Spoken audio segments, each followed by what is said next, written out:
नमस्कार। प्रारब्ध पर आप सभी का स्वागत है। मैं अवनीश।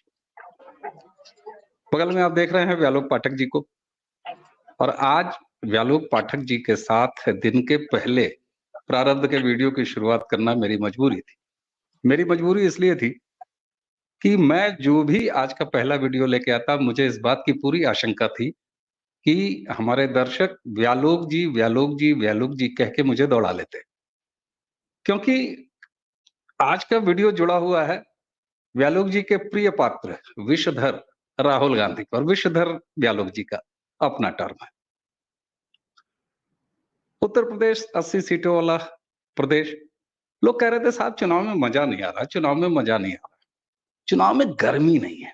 हालांकि मौसम की गर्मी से कम मतदान का शिगुफा जरूर छोड़ा गया, जो कि कम मतदान वाला फंडा भी 2 राउंड में खत्म हो गया, मर गया, क्योंकि इलेक्शन कमीशन की जो फिगर्स आ रही हैं उस हिसाब से कहीं कोई मतदान कम नहीं हुआ। लेकिन साहब अब उत्तर प्रदेश में एक फैक्टर एंटर कर गया है, that is entertainment factor. Rahul Gandhi ji Wayanad से अपनी तय हार के बाद दूसरी हार के लिए रायबरेली आ गया, पर्चा भर दिया, रोड शो भी हो गया, सब कुछ हो गया। प्रियंका वाड्रा भी थी, रॉबर्ट वाड्रा को भी लोगों ने देखा। हालांकि रॉबर्ट वाड्रा एक टिकटार्थी के तौर पर मायूस ज्यादा नजर आए, क्योंकि 3 ऑप्शन दिया था उन्होंने, लेकिन तीनों टिकट उनको, तीनों में से एक भी नसीब नहीं हुआ। अमेठी से केएल शर्मा जी को प्रत्याशी बना दिया गया, उन्होंने भी पर्चा भर दिया, उनका भी रोड शो हुआ। सुना एक महिला ने उनको पकड़ लिया, वो बाइट भी टहल ली, जिसमें वो चिल्ला चिल्ला के कह रही है तुम चोर हो, तुम चोर हो, तुम चोर हो। अब शर्मा जी के साथ ऐसा नहीं होना चाहिए, ये कम से कम कहना तो अवनीश शर्मा का बनता है। व्यालोक जी, आपके विषधर की बारात रायबरेली में निकल गई, वो सीट जहां सोनिया गांधी 20 साल से सांसद चुन रही थी, और उन्होंने खुद उत्तर प्रदेश को कांग्रेस से मुक्त कहते हुए राज्यसभा का रास्ता पकड़ लिया। वहां पर राहुल गांधी आए, और आपके हिसाब से जो आपके प्रिय विषधर हैं, तो उनके रोड शो में कई सारे फैक्टर भी, सांप, गोजर, बिच्छू, वो भी नजर आए। सबसे पहले तो अपने विषधर की राजनीतिक बारात जो उत्तर प्रदेश में निकली है, जरा उसके बारे में कुछ आपके सुविचार, विचार का बीन बजाइए अपने विषधर के लिए।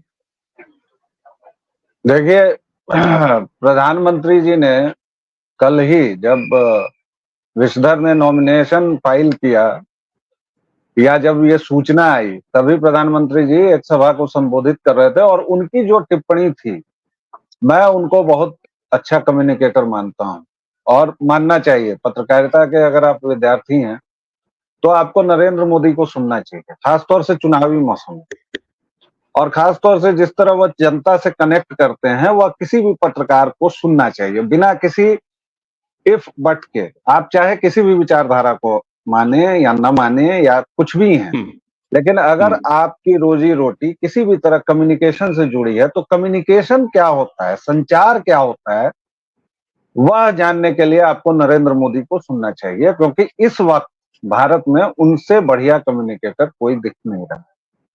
पहली बात। दूसरी बात, उन्होंने जो तात्कालिक प्रतिक्रिया दी, वही प्रतिक्रिया तकरीबन मेरी और किसी भी अच्छे व्यक्ति की होगी, कि भाई विषधर और उसकी टोली जो थी, वह तो सबको कहती थी कि डरो मत, डरो मत, मैं हूं ना। उसने एक बार भारत जलाओ यात्रा निकाली, फिर दूसरी बार भारत जलाओ अन्याय यात्रा निकाली, और सब में उसका डायलॉग क्या होता था कि डरो मत, डरो मत, डरो मत। और ऐसा डरा भाई कि पहले अमेठी से वायनाड भागा, फिर वायनाड से अब रायबरेली भागा। अभी भी उसकी हिम्मत नहीं हुई कि वह अमेठी जाकर लड़ सके। और अब उसके जो गिरोही, अब उसके जो चरण चाटुकर्ता हैं, चाटुकार हैं, अब जो उसके चमचे हैं, वो क्या बोल रहे हैं, सुप्रिया सिन्हा टाइप के चमचे, कि स्मृति ईरानी कौन है। और स्मृति ईरानी की एकमात्र पहचान थी कि वह विषधर राहुल से लड़ती थी, और इस बार विषधर राहुल ने, मैं तो कल से मतलब हंसते हंसते लोटपोट हो रहा हूं। जब से ये खबर आई, पहली तो ये खबर आई, हालांकि हम लोगों के पास थोड़ी देर पहले खबर पहुंच गई थी, क्योंकि 151 गाड़ियों के काफिले के लिए इसने इजाजत मांगी थी नॉमिनेशन फाइल करने के करीबन 10-12 घंटा पहले। तो तब ये अंदाजा हो गया था कि या तो ये या इसकी बहन लड़ेगी, क्योंकि इतना बड़ा काफिला जब भी है। लेकिन खैर बहरहाल विषधर आए, अच्छी तरह से आए, सपरिवार आए, उसमें भांति भांति के अजगर, धामिन, गेहुअन, वाइपर सारे थे, हर एक प्रजाति के सांप थे उसमें, हर एक प्रजाति के विषधर थे। और इन सब ने एक काम जरूर ये किया, जनता को ये जरूर दिखा दिया कि ये नकली गांधी परिवार जो है वह किसी का नहीं। भाई एक राजनीति में, भारतीय राजनीति में एक परंपरा है ना, कहा जाता है कि ये परंपरागत सीट है, ये वंशानुगत सीट है, क्योंकि हम भारतीय लॉयल्टी के मामले में ठीक ठाक होते हैं और हम इसको मान लीजिए कि इसको साइकोफैंसी से और इससे जोड़ लें, उसको भी हटाइए थोड़ी देर के लिए।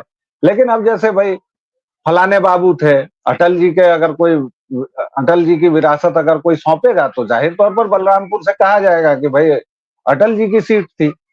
जो बड़े लोग हैं उनकी सीट याद की जाती है। तो इन्होंने पहले अमेठी को धत्ता बताया, इसकी मां ने, विषधर की मां ने रायबरेली को पहले धत्ता बता दिया। अब ये रायबरेली क्या करने पहुंचा है, कितने दिन इलेक्शन में, शायद चौथे या पांचवें चरण में है चुनाव रायबरेली का, क्योंकि इसका एक साथी जो है कन्नौज वाला, उसका चौथे में है, इसका पांचवें में है, या वाइसे वर्षा, ऐसा ही है, बेहतर आप बता पाएंगे। तो ये दोनों अब नागिन डांस करते हुए जुलूस निकालेंगे, एक निकालेगा कन्नौज से, एक निकालेगा रायबरेली से, और दोनों फिर से वही दो लड़के निकलेंगे और दोनों अपनी जमानत जब्त कराएंगे या क्या करवाएंगे मुझे नहीं पता, लेकिन दोनों नाक तो कटवा ही चुके हैं, नाक जो भी थोड़ी बहुत बची हुई है तो वो तो कटवा चुके हैं। और प्रधानमंत्री ने पहले भविष्यवाणी कर दी है कि फ्लॉप फिल्म रिलीज कर दी है, और जनता ने पहले दिन उसका ट्रेलर ही देख के रिजल्ट आउट कर दिया है कि आप दोनों की फिल्म फ्लॉप हो गई है, अब आप लोग जाएं आराम करें। तो इस चुनाव के बाद कुछ लोगों को परमानेंट अवकाश मिलेगा, जिसमें दिग्गी राजा होंगे, और जो पुराने कांग्रेसी हैं उसमें कई लोग होंगे, कुछ लोगों को अल्पकालीन अवकाश मिलेगा। और जहां तक विषधर की बात है तो वो तो पार्ट टाइम पॉलिटिक्स करता है, पार्ट टाइम समाज में रहता है, बाकी समय तो वो गायब ही रहता है, तो उसके लिए ये सब अवकाश वगैरह तो मायने रखता नहीं, वो कहीं ना कहीं चला ही जाएगा।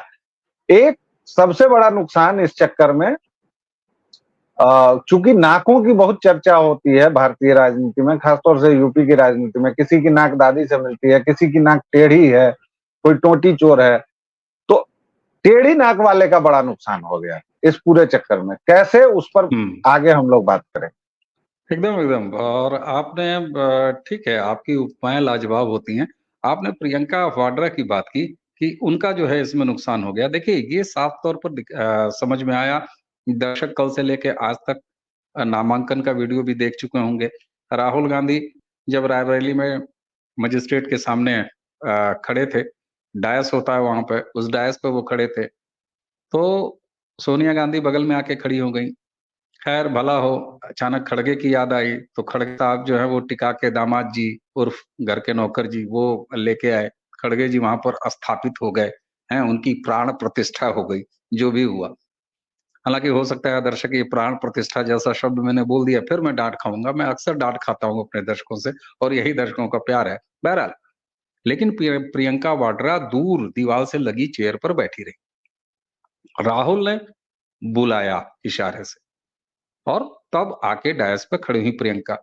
इसके बाद अब देख लीजिए, रायबरेली फुर्सतगंज एयरपोर्ट पर जब ये लोग पहुंचे हैं, पूरा इनका जो पूरा मंडली है, आपने जिनको ऊ कहा, तो वो सारी मंडली जब पहुंची है तो उसमें अशोक गहलोत के साथ रॉबर्ट वाड्रा और प्रियंका वाड्रा ये दोनों पहुंचे। जबकि दूसरा चार्टर्ड प्लेन, उसमें राहुल और राहुल की माताजी और खड़गे थे। ठीक है, अशोक गहलोत राजस्थान के सीएम अब नहीं है कि उनके पास जहाज की सुविधा थी इसलिए टप टप दामाद जी और बेटी जी बैठ गए, ऐसा नहीं है। दोनों प्लेन दिल्ली से ही है। खड़गे जी गहलोत जी के साथ आ सकते थे, लेकिन सब कुछ परिवार में ठीक नहीं चल रहा है, और यहीं से आपकी बात निकलती है कि आखिर रॉबर्ट वाड्रा, चलिए एक बार मैं प्रियंका वाड्रा को जरा सा पीछे कर देता हूं, उनके पति को उठा लेता हूं। रॉबर्ट वाड्रा चीख चीख के उत्तर प्रदेश की 80 में से 3 सीटों पर अपनी दावेदारी करते रहे और आज एक नकारे गए टिकटार्थी के तौर पर आगे पीछे घूम रहे थे। अब दम भर रहे हैं कि साहब हम के शर्मा को अमेठी से जिताएंगे। तो क्या यहाँ पर राहुल गांधी ने वायनाड से हार के डर के बाद, वो तो प्रधानमंत्री ने ही कह दिया और वो साफ दिखाई भी दे रहा है क्योंकि सीपीएम के महासचिव की पत्नी वहां बड़ी मजबूती से लड़ रही है, वायनाड अब राहुल गांधी के लिए सुरक्षित नहीं रह गई। तो क्या एक तीर से दो निशाने राहुल गांधी ने साधा है?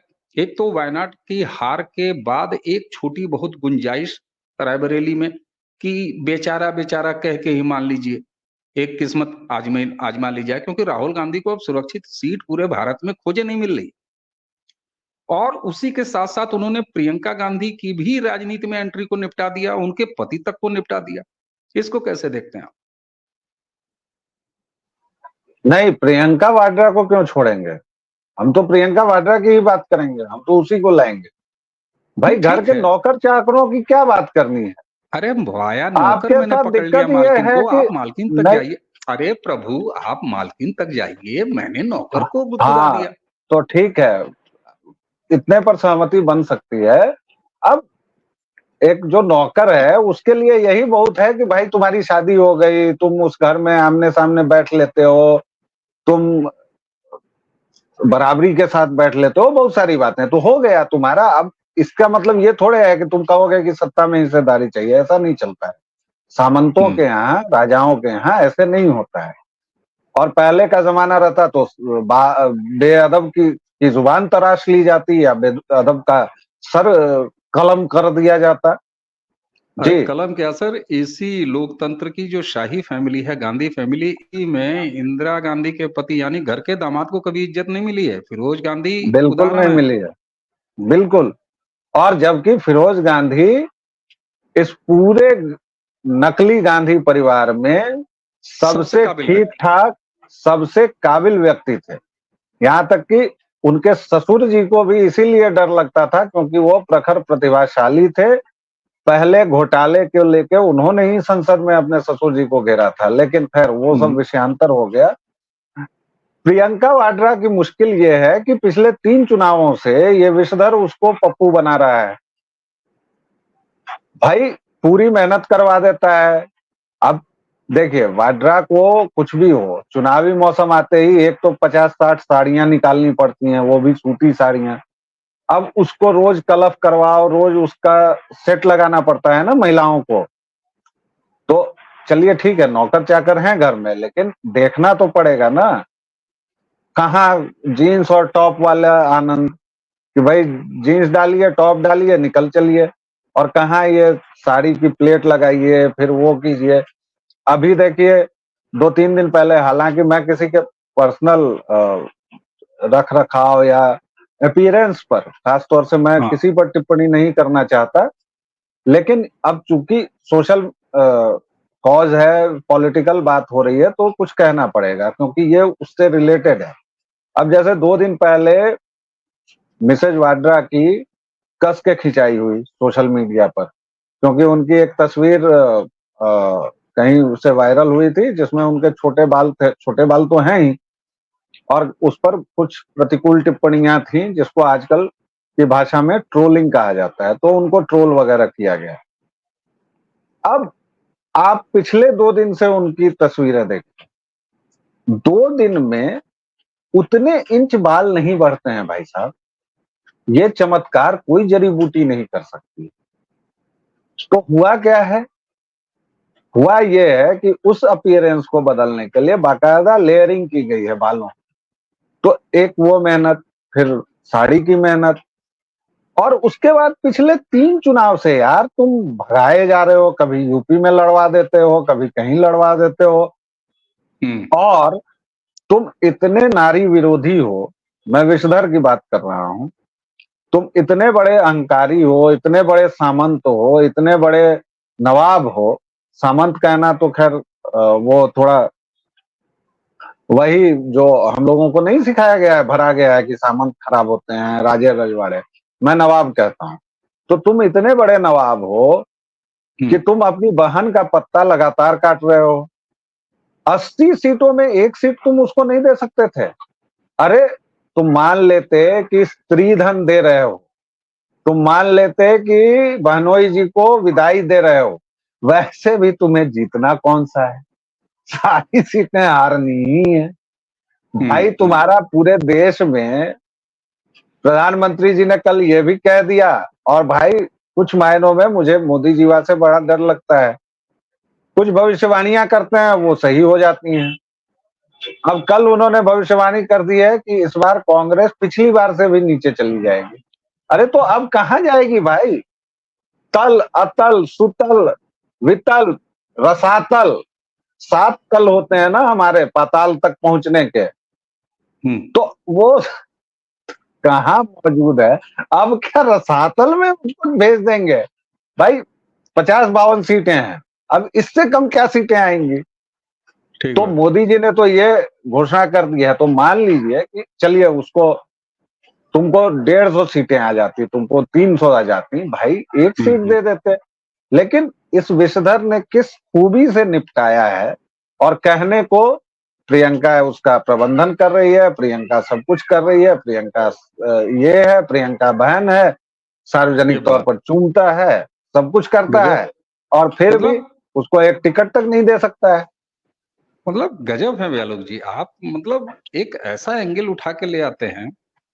आपने क्या बात कह दी, यानी दुनिया जिसको पिछले 10 सालों से पप्पू कह रही है, वो पप्पू अपनी बहन जो कि उससे थोड़ी कम बकलोल दिखाई देती है और है भी, उसको पप्पू बना रहा है। और बात तो सही है, बिल्कुल पप्पू। अरे भाई कितनी मेहनत करा रहा है। मेरे ख्याल से प्रियंका वाड्रा अकेली एक ऐसी महिला है जो फुल टाइम राजनीति में किसी का प्रचार कर रही है और चुनाव कहीं से नहीं लड़ रही।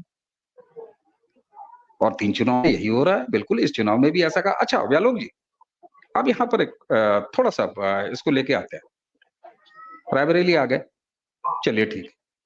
लोगों ने कहा चुनाव बड़ा ढीला जा रहा है, चुनाव बड़ा ढीला जा रहा है, तो थोड़ी सी एक बातचीत। लेकिन कुल मिला के अगर मैनपुरी डिंपल यादव की सीट देख लें, और बगल यानी एकदम सटी हुई सीट कन्नौज की, हालांकि उसमें भी मुझे हंसी आई जब अखिलेश यादव ने यह कहा कि कार्यकर्ताओं की डिमांड पर हम यहाँ गए हैं। ठीक है, पब्लिक की बहुत डिमांड होती है, हम भी सुना करते थे। पिटे हुआ सिनेमा को भी पोस्टर पर लिखा जाता था जनता की बेहद मांग पे, है ना। फिर उसके बाद 70 mm की वो फिल्म रिलीज की जाती थी। लेकिन अगर जनता की इतनी ही मांग थी, अपने कार्यकर्ताओं का मोराल इतना ही ऊपर करना था, तो अखिलेश यादव अगर अपनी पत्नी को मैनपुरी यानी वेस्ट यूपी से लड़ा रहे हैं, तो अपने ईस्टर्न यूपी आजमगढ़ चले गए होते। वो नहीं किया, यानी बगल बगल की सीट से लड़ रहे हैं, जहां की डेमोग्राफी, जहां का बाकी सब कुछ उनके हिसाब से, उनकी कैलकुलेशन के हिसाब से। तो क्या अगर मैं ये कहूं कि उत्तर प्रदेश की 80 सीटों पर विपक्ष कितनी पाएगा, ये तो बहुत दूर की बात है। चुनाव इस समय कागज में लड़ने भर को केवल 3 सीटों पर विपक्ष लड़ रहा है उत्तर प्रदेश की 80 सीटों पर, रायबरेली, मैनपुरी और कन्नौज। इसके अलावा विपक्ष कहीं लड़ रहा है, लड़ ही नहीं रहा है। तो 3 सीट पर केवल लड़ाई हो रही है, विपक्ष अपने तरफ से लड़ रहा है, लड़ाई नहीं हो रही है, लड़ रहा है, चुनाव लड़ रहा है। क्योंकि इन 3 सीटों के अलावा अगर इंडी गठबंधन की किसी एक प्रत्याशी का नाम बिना गूगल किए हमारे दर्शक भी लिख दें, तो मुझे प्रणाम रहे। 3 सीटों पर भी नहीं लड़ रहा है, क्योंकि आप देखिए कि तीसरे चरण का चुनाव तो 7 मई को है। उसके बाद चौथे चरण में तो अखिलेश के या मतलब चौथा पांचवा ही है इन दोनों का। अब उसमें किसका 5वें में है, किसका चौथे में, मैं थोड़ा सा ये नहीं हूं, लेकिन चौथे 5वें में तो कितने दिन का चुनाव है। और रायबरेली कोई छोटी संसदीय सीट नहीं है, कन्नौज कोई छोटी संसदीय सीट नहीं है। चलिए मान लीजिए कि नक्टेड़ यादव तो खैर कुछ देर पहले से भी कर रहे हैं चुनाव प्रचार, लेकिन ये विषधर तो आज से शुरू करेगा, क्योंकि अभी तक तो रायबरेली में कांग्रेस का मेरे ख्याल से दफ्तर भी नहीं खुला होगा। कल से सारा दफ्तर वफ्तर बना होगा, खुला होगा। अब ये लोग जाएंगे, क्योंकि किसी को कुछ हवा ही नहीं थी कि भाई कौन आ रहा है, कौन जा रहा है। आपने वो देखा अमेठी वाले जो कांग्रेसी की प्रतिक्रिया, वो बेचारा ऐसे लग रहा था जैसे पता नहीं उसको क्या सूचना दे दी गई है। वो वीडियो आपने देखा होगा, जब उनसे पूछा जी, जी, गया कि बिल्कुल भाई देखा। आपको चुनाव लड़ना है, तो बोल रहे हैं कि ठीक है, और कहते हुए वो भाग जा रहे हैं। तो जब किसी को पता नहीं है, और आप साहब क्या बात कर रहे हैं, एक स्टूडेंट यूनियन का चुनाव होता था, आपने देखा होगा, चाहे वो लखनऊ यूनिवर्सिटी का रहा हो, इलाहाबाद यूनिवर्सिटी का, जेएनयू का रहा हो।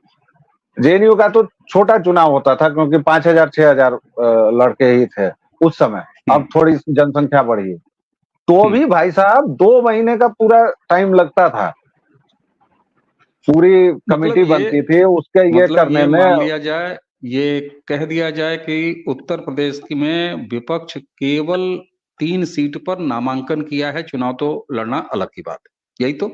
हाँ बिल्कुल, यही बात ही है। देखिए, थोड़ा बहुत अखिलेश यादव कोशिश कर रहे हैं, और अखिलेश हाँ। यादव ने थोड़ा बहुत पहले से नॉमिनेशन करके, फाइल वाइल करके थोड़ा माहौल बनाया है।